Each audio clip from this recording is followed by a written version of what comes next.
Hello, Crime Time Podcast. It's Joshua Miles, and welcome to the fourth episode in season 1 of this podcast, featuring myself, Kirsty Skye. Hi, everyone. Molly Westbrook. Hello, guys. And Dark Curiosities. Hello. This podcast is a laid-back true crime podcast, but despite its nature, this podcast has not been made to cause disrespect or anything like that. It's just been made to spread awareness about different cases by compiling information from various different public sources on the internet. All theories and opinions discussed in this podcast do not necessarily represent the views of the authorities or any key players in the cases. And with all that being said, let's delve straight into this podcast. Cue the theme music.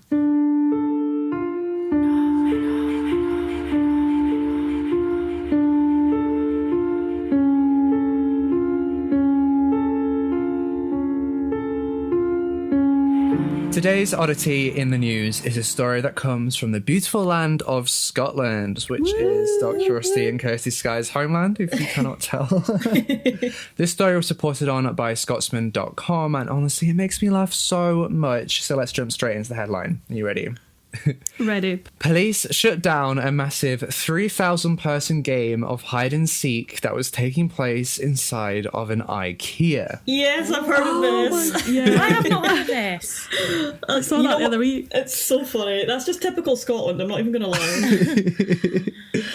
Revellers plan to turn the sprawling furniture chain in Glasgow into an impromptu playground on a Facebook event page. Oh my god. The massive game was planned to commence at 3 p.m. on Saturday, 31st of August 2019.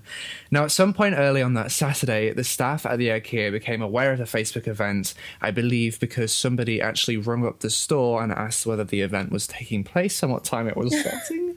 And then they realised that over 3,000 young adults and teenagers were about to descend on the store. Now, understandably, IKEA drafted in extra security before contacting the local police force, who dispatched 5 officers to the store. Now, throughout the afternoon, groups of youths who looked like they were only there for the game were turned away from the shop. Word also then spread on social media that the hide-and-seek game had unfortunately been shut down, meaning many other people stayed away. Police remained at the store until its closing time at 8 p.m. Now, interestingly, this isn't the first time that a hide-and-seek event has been planned for an IKEA store, with the first event being planned in Belgium back in 2014. The trend quickly spread throughout Europe, and the bosses of the IKEA stores actually initially allowed the event to take place. In Holland, an astonishing 32,000 Facebook users signed up for a game in Eindhoven, as well as 19,000 in Amsterdam. However, in 2015, IKEA was forced to impose a ban because the events were getting out of control. Citing health and safety, a spokesman explained, and this makes me laugh, "We need to make sure people are safe, and that's hard to do if we don't know where they are." Oh my god. I mean, true, but also... Sounds like fun. This entire story makes me laugh so much. Like, can you imagine you just going to work, having a normal day at IKEA, then all of a sudden you learn that 3,000 people are coming to your store to play hide and seek. And also, as like somebody who works there as a member of staff, how are you not tempted to join in? Like, I know, right? I know. I would. Imagine you didn't know this was going on and you went to your local IKEA just to like check out some new wardrobes, and you opened up a wardrobe and there was just a full-ass person in there. You like look to the underbed storage and there's like a 20-year-old man just lying in the underbed storage. Oh my god, that's so funny. People make Glasgow, they really do. Glasgow, Scotland, we thank you for this positive news story, because it's so funny. Honestly, that doesn't even come across as being that weird, because of like, here so many bonkers stuff like that happen, and it's just so casual. It's so casual. I'm really not surprised that kind of stuff goes down in Scotland, especially in Glasgow. Oh yeah, I bet it was you guys that planned it. You guys started the Facebook page. I want to know whose mum rung up the IKEA store and was like, "What time does the event start?" and ruined it for everyone. I know. Damn, what a snitch. I know. There's always one person who has to ruin the fun. Yeah. I bet you they were English. Probably. And that brings us to the end of this little segment. We'll be right back in the next segment where Molly will be discussing a massive case.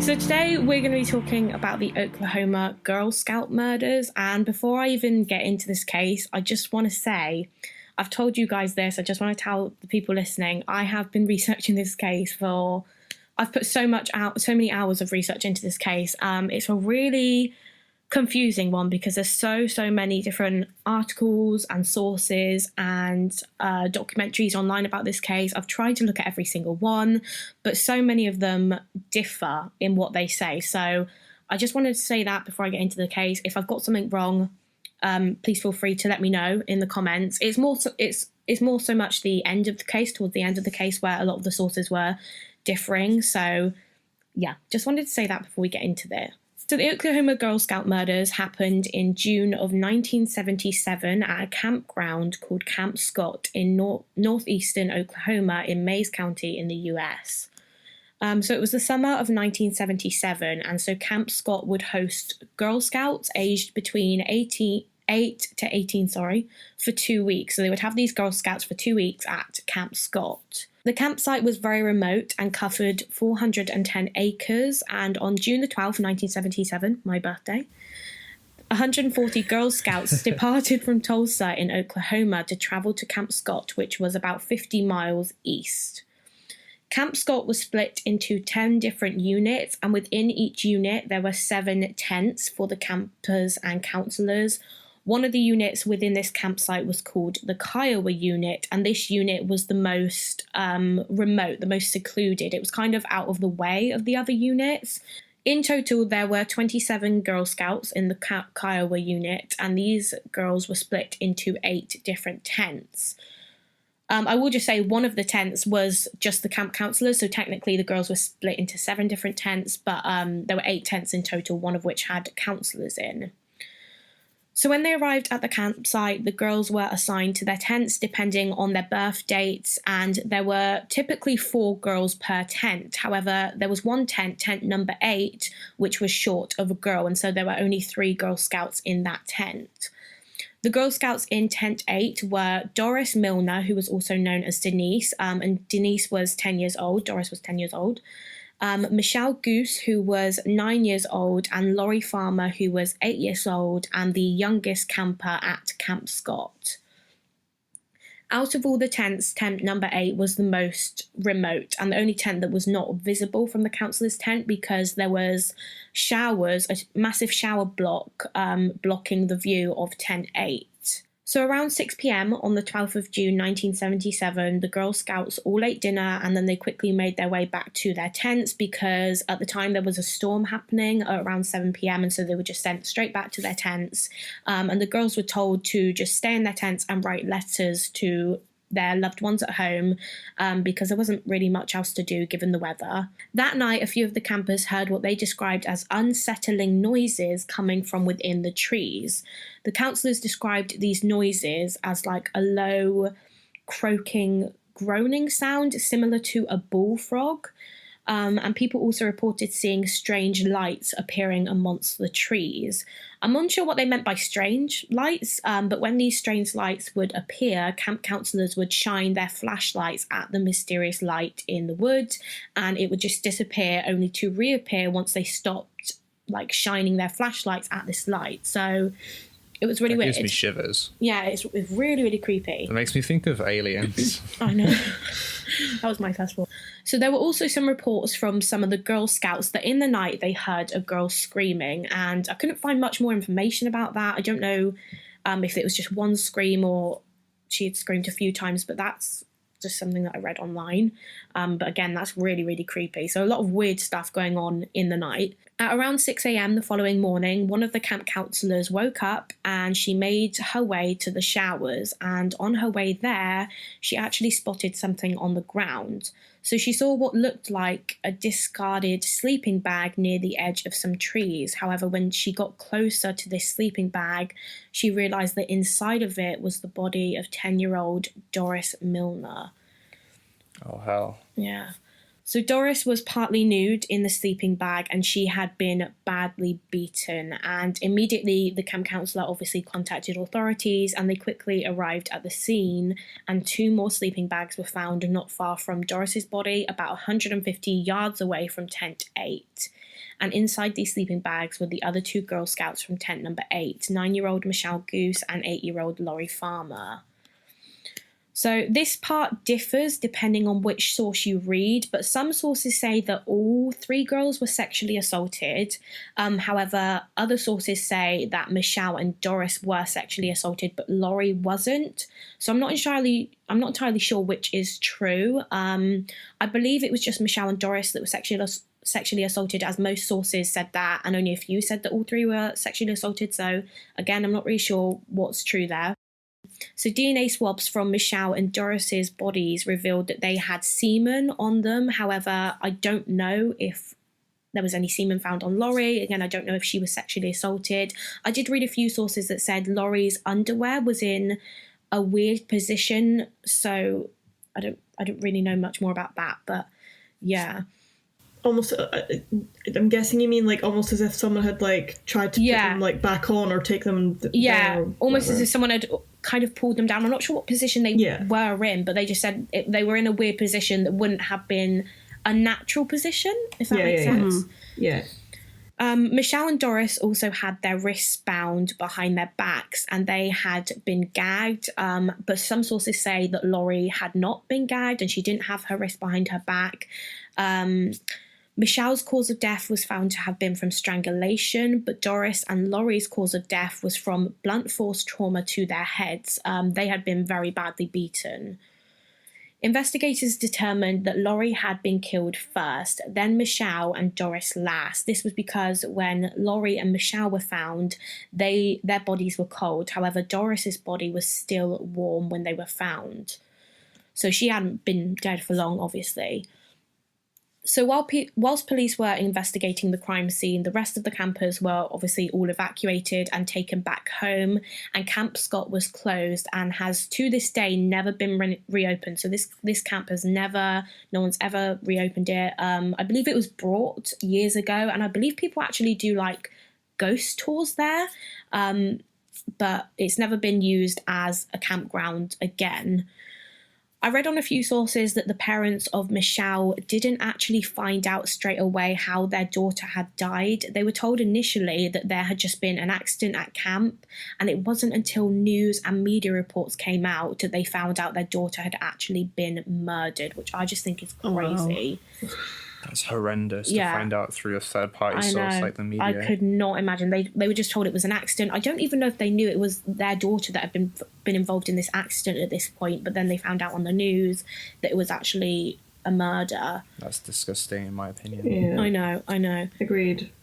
It's horrible. Now, what's really interesting about this case is just 2 months before the murders, so 2 months before Camp Scott was opened for camp, a training session for counsellors was held at Camp Scott. And towards the end of the week of this training session, one of the counsellors' cabins was actually ransacked and some of their items had been stolen. But also left in the cabin was a handwritten note in an empty donut box that read, "We are on a mission to kill 3 girls in tent 1. So also found was an effigy, which I think is like a model or a sculpture of a man hanging from a tree. So that's obviously really, really creepy. Yeah, that's super disturbing. It is. It's literally so creepy. 2 months before the murders as well. It's almost like they were warning the counsellors, really, in a way. Yeah. Also mentioned on this note was Martians and aliens. And so although this was really creepy, the camp counsellors didn't think much of it because there was like mention of Martians and aliens. They just thought it was a prank, and so they just threw the note away. But obviously, like we just said, if this note was written by the killer or killers, it's almost like they were warning the counsellors of what was going to happen before the murders, which is so creepy. And the fact that they just threw it away, I think, is really wrong. I just think, as a parent who, like, if you were a parent sending your child to that camp, you would want to know about that. Do you know what I mean? Yeah, absolutely. It's or at least really report it to the authorities or something like that. Yeah, because they did do that. It's still children at risk. Yeah, exactly. So now I'm going to talk a little bit about the crime scene. So Tent 8, where the girls were staying, was absolutely covered in blood. There was blood all over the floor. However, obviously, all the girls' bodies were found outside of the tent on the ground. And this indicated to police that the girls were attacked inside their tent and then their bodies were carried outside. The killer had apparently made attempts to clean up some of the blood on the floor of the tent, but they ultimately gave up. And there were a number of items discovered at the scene, the first being a flashlight with a fingerprint on it. When this fingerprint was tested, it revealed that it did not belong to anyone at the campsite, so this was obviously likely the killer's fingerprint. Also found was a crowbar, a bloody boot print inside the tent, rope, black duct tape, and a long black hair. And there was also a semen stain found on one of the pillowcases in Tent 8. However, when this semen stain was tested, the results were inconclusive. So now we're going to get into a few suspects in the case. So the very first suspect in this case was a man named Jack Schroff.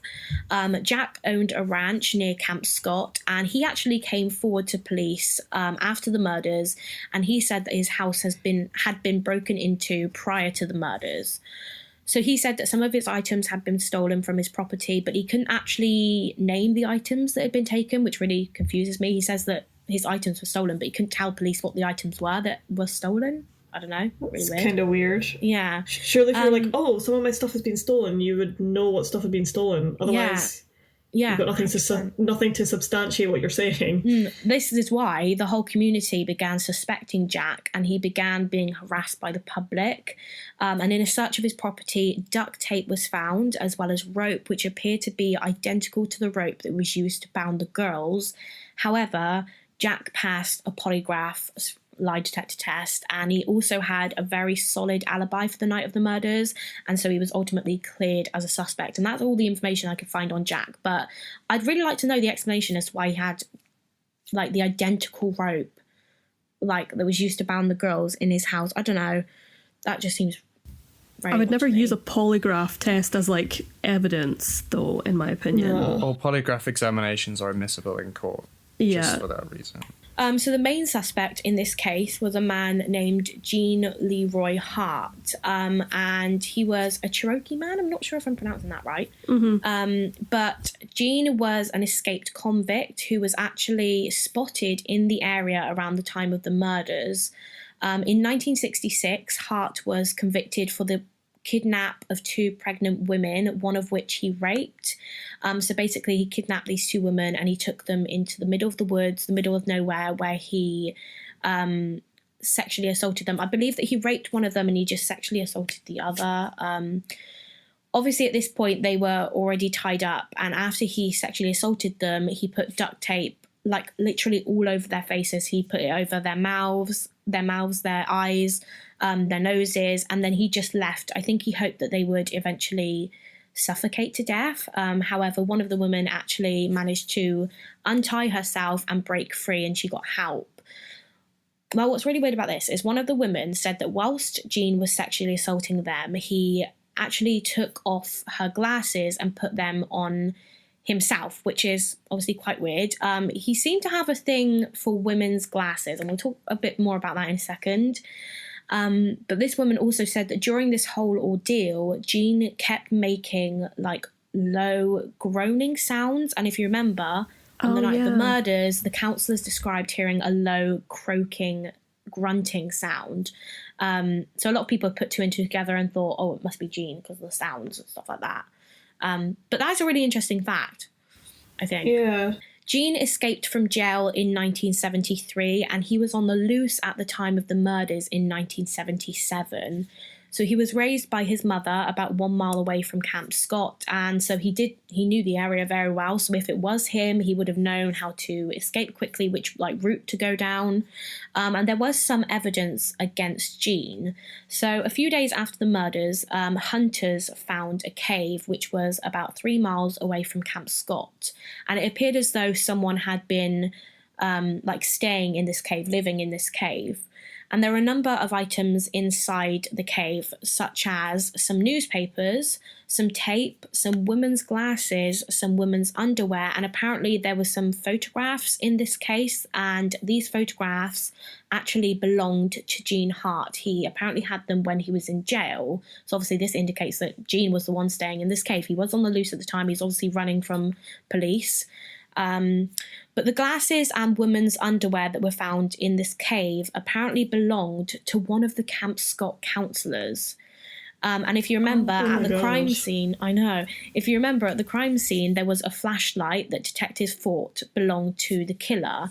And inside this flashlight, when they looked inside this flashlight that was found at the crime scene, there was a small crumpled piece of newspaper which was being used to hold the flashlight battery in place.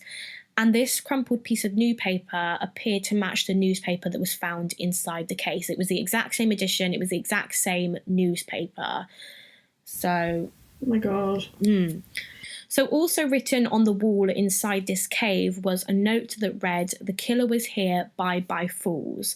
And so at this point, because of the photographs that were found inside the cave and the whole glasses thing, detectives really believed that Jean was the guy. He was the killer. But of course they had to find him. He was still on the loose and they had no idea where this man was. But after a 10-month manhunt, Jean Hart was finally found and he was arrested on suspicion of the murders. And interestingly, when he was arrested, he was actually wearing women's glasses. He wasn't wearing his own glasses. He was wearing women's glasses. I don't know if they ever found out whose glasses these were, but yeah, he really had a thing for women's glasses. Weird. Yeah, really weird. Whatever floats your boat, I guess. Yeah. So what I find also really weird is after Jean was arrested, the police officers and detectives that found him obviously handcuffed him, and then they all posed for a trophy photo with Jean. If you look this photo up, you'll be able to find it. But I just thought that was a really weird thing. It's a bit bizarre. It is a bit weird. It's strange. Yeah. So most of the local community were thrilled that Jean had been arrested. He obviously looked really, really guilty. However, the Cherokee community were furious and they strongly believed that the police were racist and that Jean was just being framed. Jean pled not guilty to the murders despite all of the evidence that seemed to point to him being the killer, and so a trial began in March of 1979. So obviously the prosecution presented the jury with all of the evidence linking Jean to the crime. However, his defense team managed to poke holes in the prosecution's case. The defense argued that Jean couldn't have been the killer for a few reasons, which I'll run through now.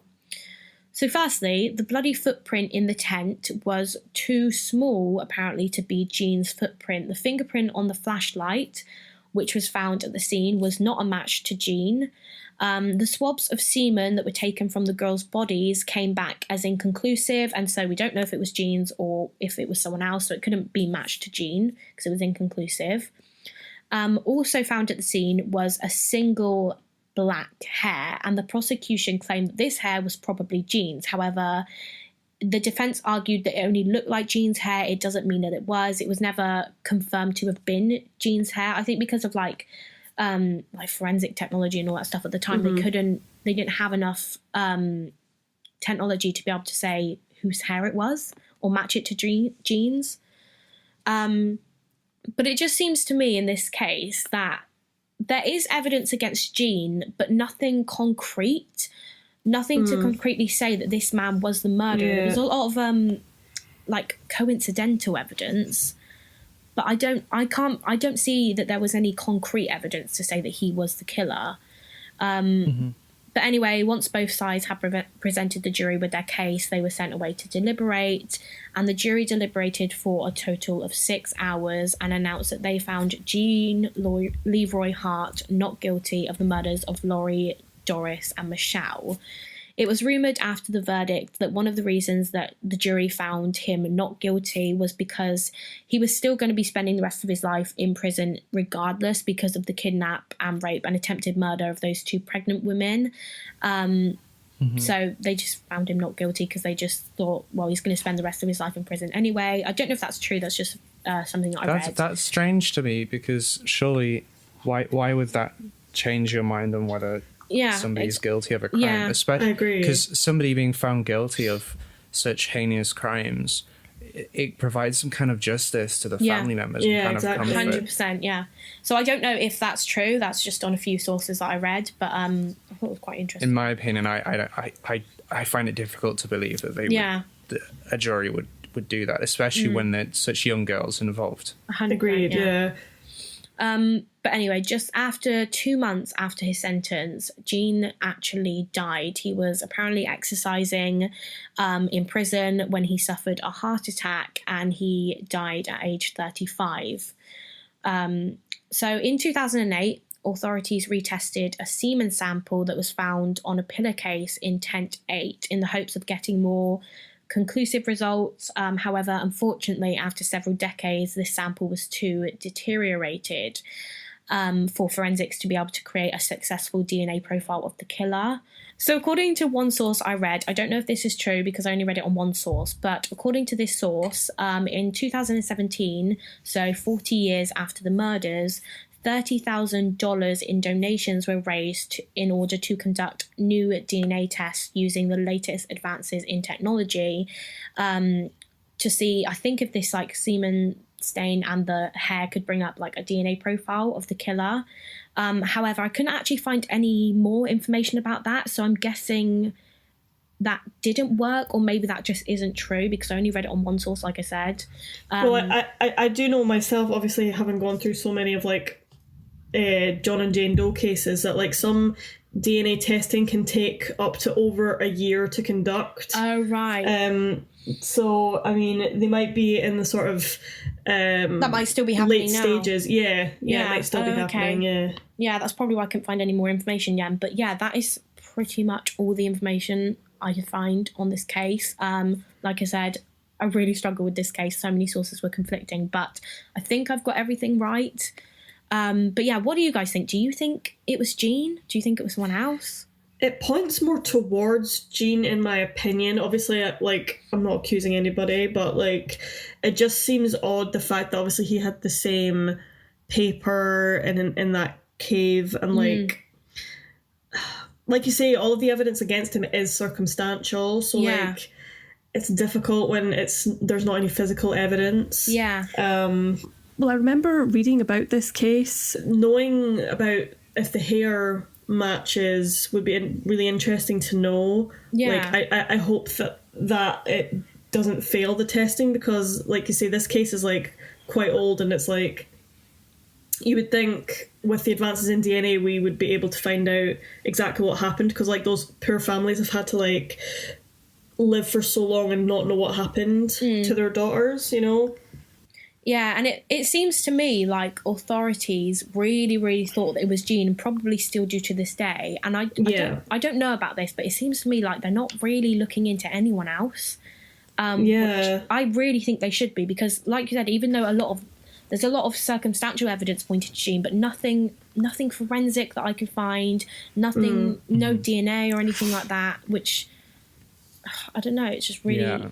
Yeah. No strong evidence. No. Yeah. But it's interesting. What if the local police are kind of reluctant to look elsewhere because of the amount of man hours and publicity they've put into capturing this person and putting them behind bars? They don't want that embarrassment. However bad it sounds, that embarrassment of realizing they were wrong. So they're just kind of trying to quash it a bit. The lights thing was spooky. Yeah. I'm still spooked by that, because I know, it's really weird. I mean, could that have been? When you were looking through like researching it, did it say what colour the lights were? Because I know a lot of the time in the wilderness, people tend to use like infrared. Yeah, I did read on one source that it was an orange light, but I didn't read that anywhere else, so I didn't know whether that was true, so that's why I didn't include that. Cameras and like video camcorders have orange and red lights on them, especially in the 70s. So I wonder whether it was like a camcorder or something like that, or how. Yeah. It depends how many lights there were, and really how they were moving, and like. Well, yeah, it's just very 'cause, difficult. Like, again, just because I've looked through so many different cases, and I've looked through several stories on the Let's Not Meet Reddit, that like if it was infrared or orange, a lot of the time people use that to hide themselves. Like if they're in the wilderness, for example, and they're going through like woods or whatever, they use this red light rather than normal torchlight to keep themselves sort of hidden away. And so I mean, I don't know if that's a possibility. It's basically night vision, isn't it? Yeah. I didn't think. Can you guys hear me okay? Yeah. Yes. Yeah. Yeah, no, because I was trying to say something and like I wasn't sure if it was coming through or not. Oh, I didn't hear anything. No, I didn't hear you either. Oh, my computer obviously messed up. No, because it said like I mentioned earlier, like the autopsy report of like the victims. Apparently, 2 different types of knots were used to tie the girls up. So I don't know if that means there was possibly another party involved. Yeah, that's another thing I was going to say, because a lot of people think that maybe Jean had an accomplice. An accomplice. Yeah, which would make sense because it didn't match his footprint, and it didn't match, like the footprint wasn't his shoe, and plus if they saw more than one set of lights in the woods, that would also suggest that another person was involved. Yeah. Also, 1 man and 3 girls. That's difficult. You know. Yeah. Especially to keep them quiet and to bound them, and then you know to do what was done. What I think is really quite sinister about this is the fact that apparently, obviously, they heard the sort of screams and stuff coming from the girls' tents, but a lot of the people in the camp literally just thought it was them sort of playing around. Yeah. Well, you would. Yeah, but I mean, your mind doesn't typically jump straight to like any danger or any sinister thoughts. You say, "Oh, they're just messing around. They're just kids." But then finding that out, but it's scary to think. Yeah, that was probably the last thing.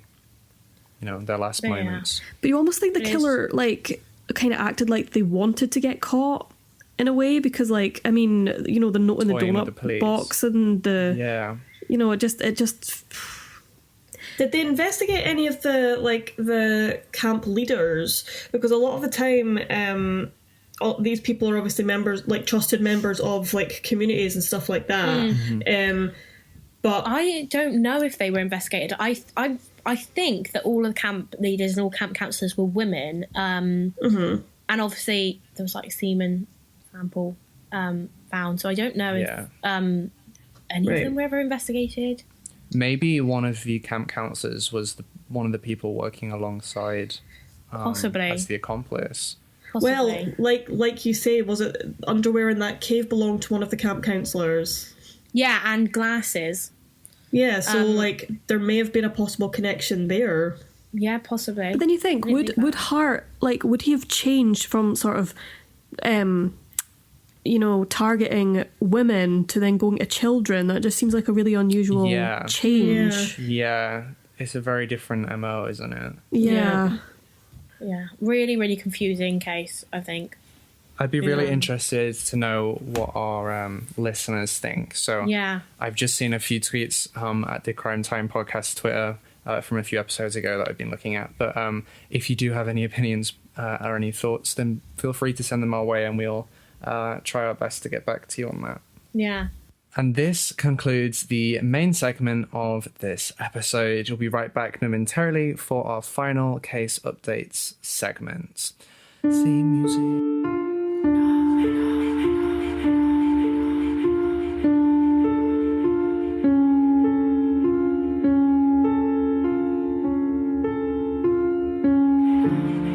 There's been an update to a case which has been famous in Scotland for quite some time now, and that's the disappearance of Rini MacRae and her son Andrew.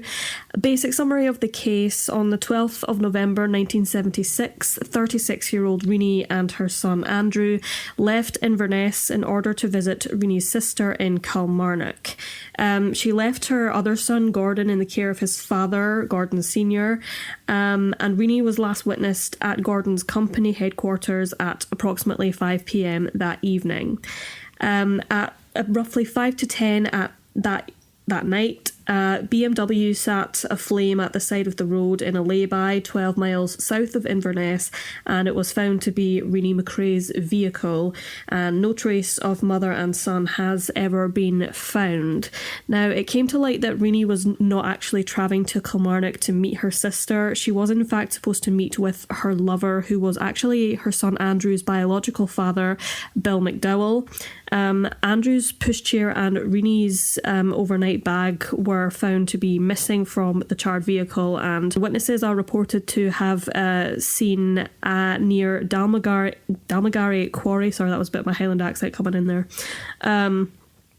what appeared to be a male individual dragging what looked like a sheep, but Rini was actually wearing a sheepskin coat at the time of her disappearance.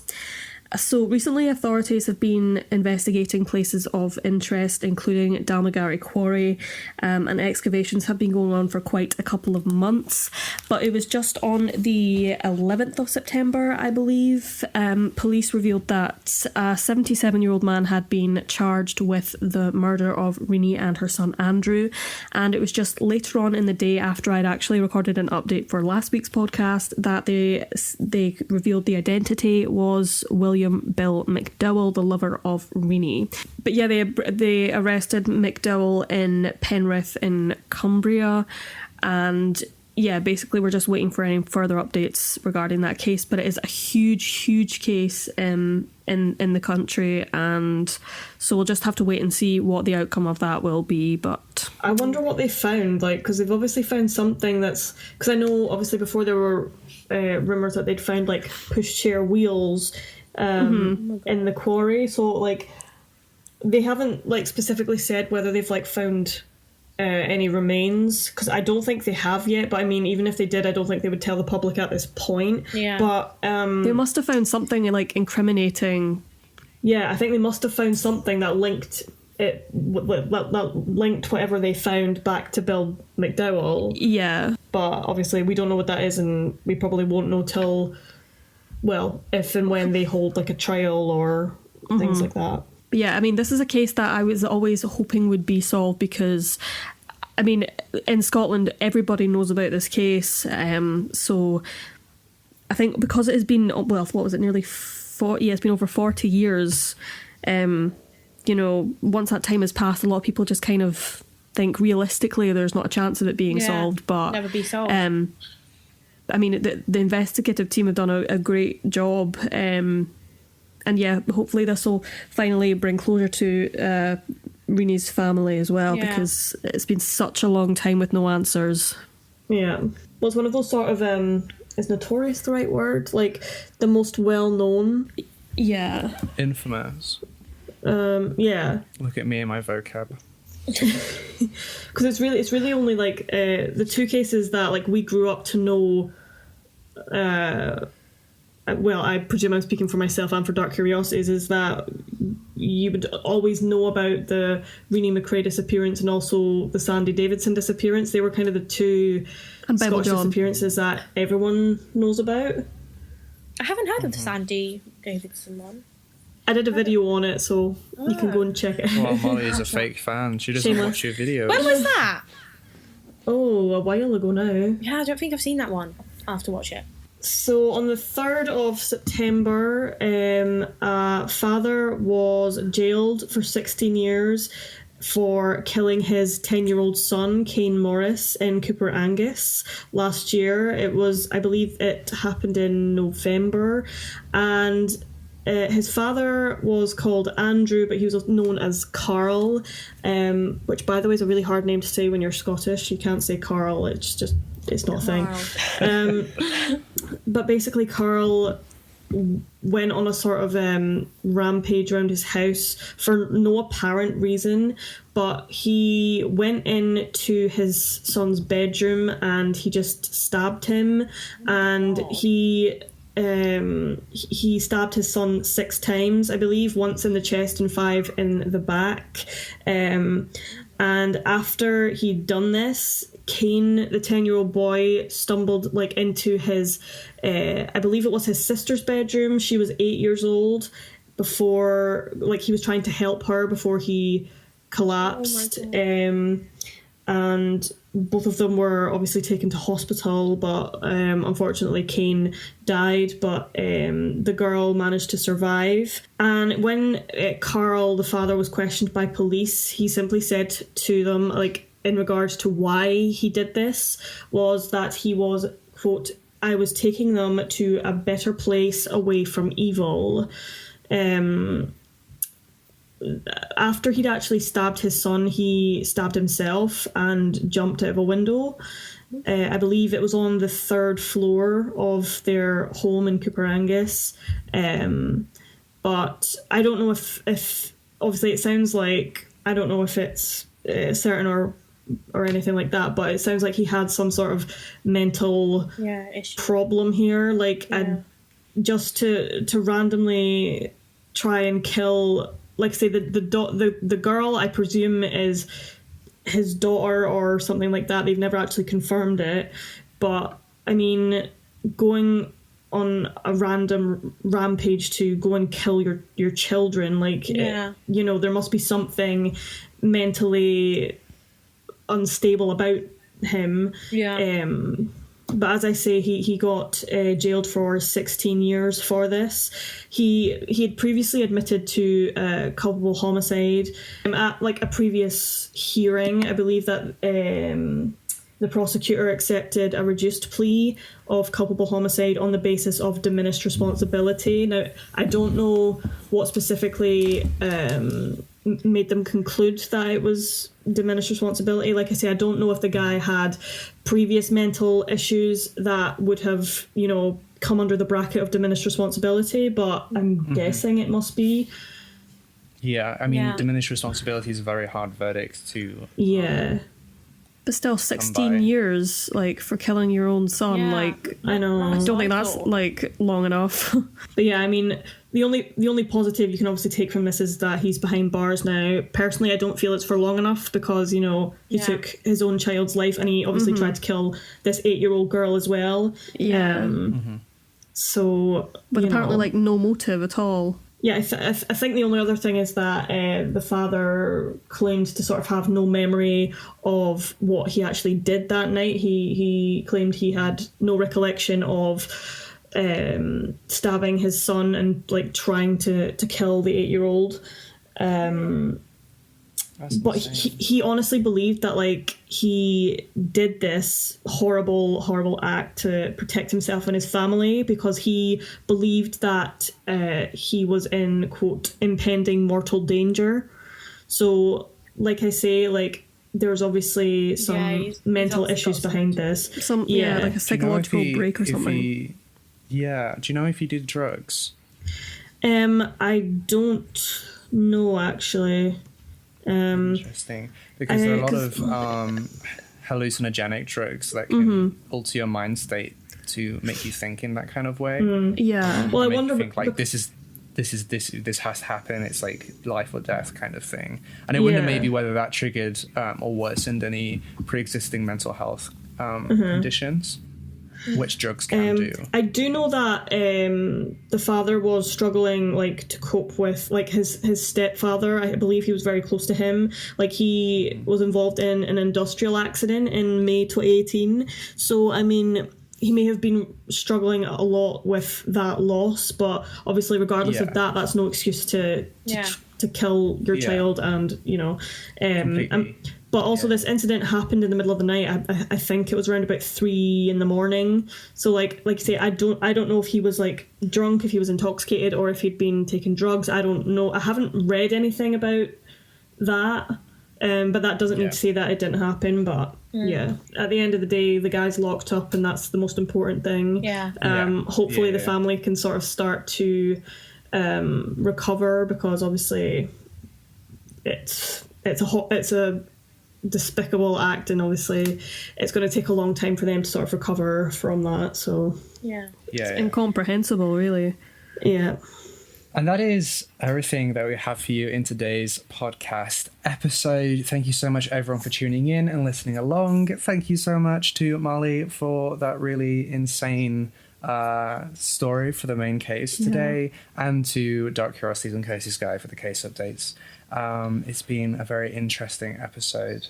Don't forget to subscribe to this podcast on Spotify, Apple Podcasts, Google Podcasts, YouTube, or wherever you listen to your podcast. We don't discriminate in this house.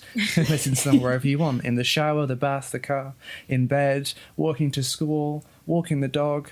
I don't know what else other people do whilst researching more cases, I guess. Links to all our channels can be found in the episode notes, along with links to the sources used in this episode. And if no one else got anything else to say today, I believe that is everything. And with all that being said, we'll see you in the next episode.